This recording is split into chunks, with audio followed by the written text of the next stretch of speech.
everything we'll be doing in Disney World will be our experimental prototype city of tomorrow. We call it Epcot.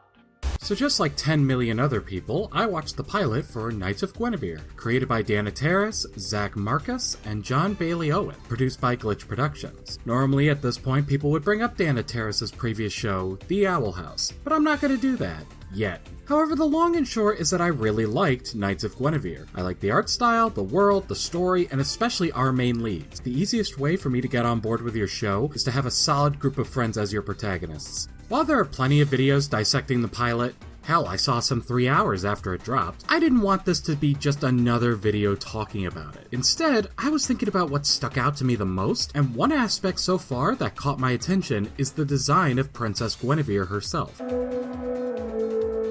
Hello, little ones. To properly talk about this, I will need to talk a bit about the plot and the setting, so if you want to go in unspoiled, I highly recommend you check it out first. Though knowing me, I probably would have gotten my Guinevere plush before the video is even done editing.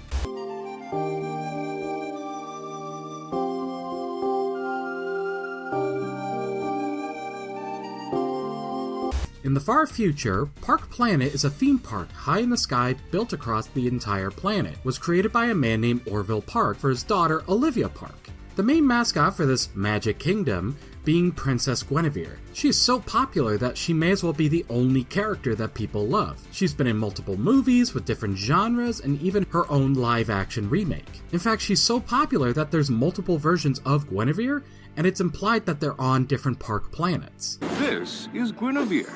And Guinevere. Meanwhile, every new planet is getting terraformed, and soon there'll be no place untouched by the light of commerce and amusement-tainment. Though it appears the default and most recognizable version is Space Princess Guinevere.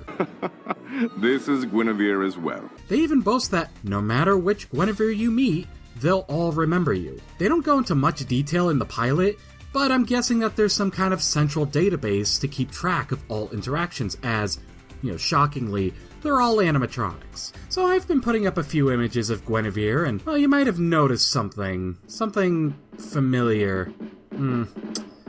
What could that hair possibly remind me of?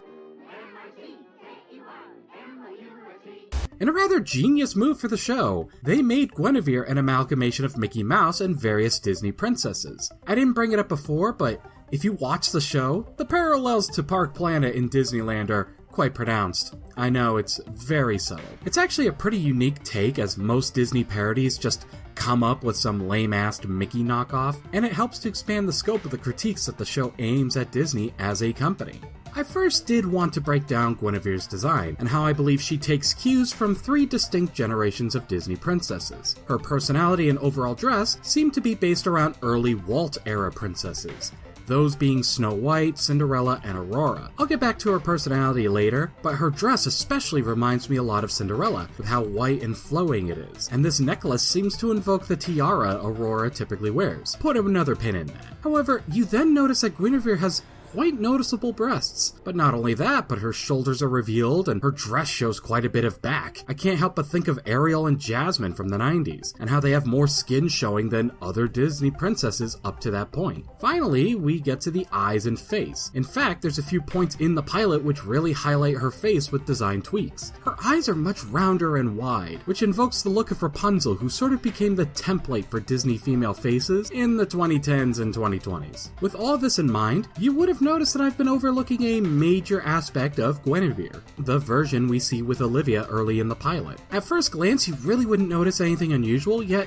there's actually some stark differences, that being the one with Olivia is far more stripped down. I have a theory that this might be one of the early Guinevere animatronics that was gifted to Olivia, especially since the one that we see next is the default design. Note that after the opening and she throws herself out the window the first time, we see a design document refining the design, and that's when we get the dress, designs about the face, and the inclusion of her breasts. This then leads to my main theory as to how Guinevere's design is going to impact the show. I think the show is going to tackle the idea of the mascot being abused just as much as the employees for a company. First thing we see Olivia do to Gwen is perform an autopsy and yank her by the intestines like a leash.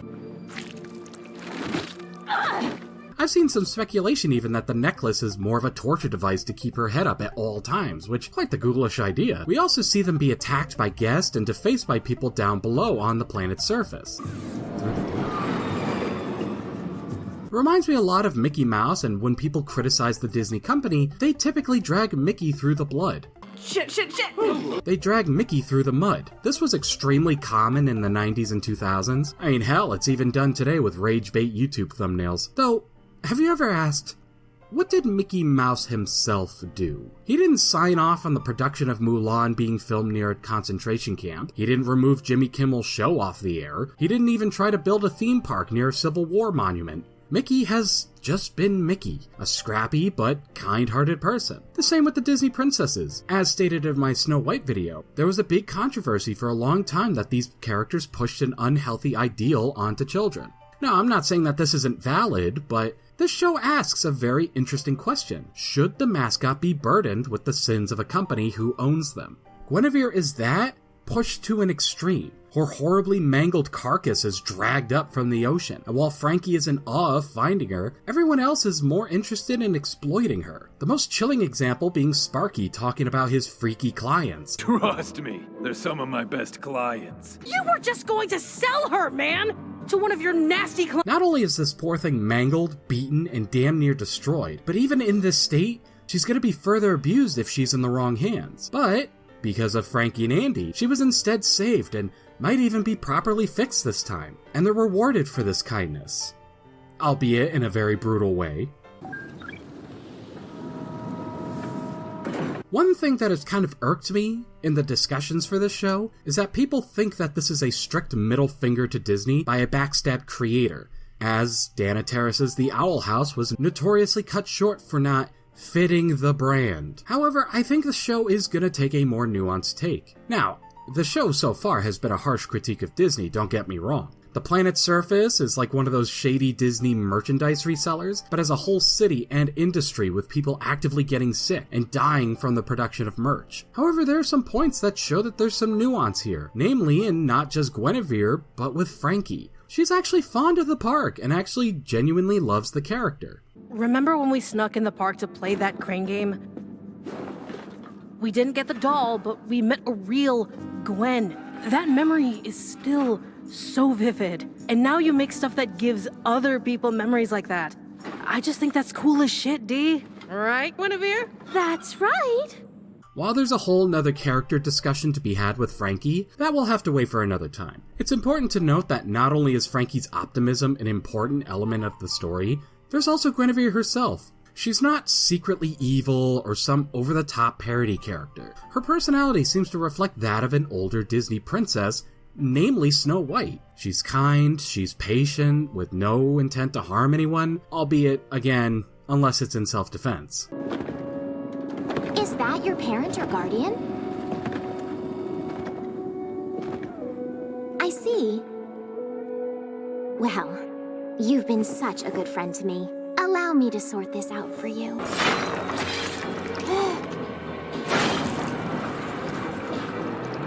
They could have taken the easy way out, but they actually want to keep her a genuinely caring, nice character. I don't plan on covering every episode of the show.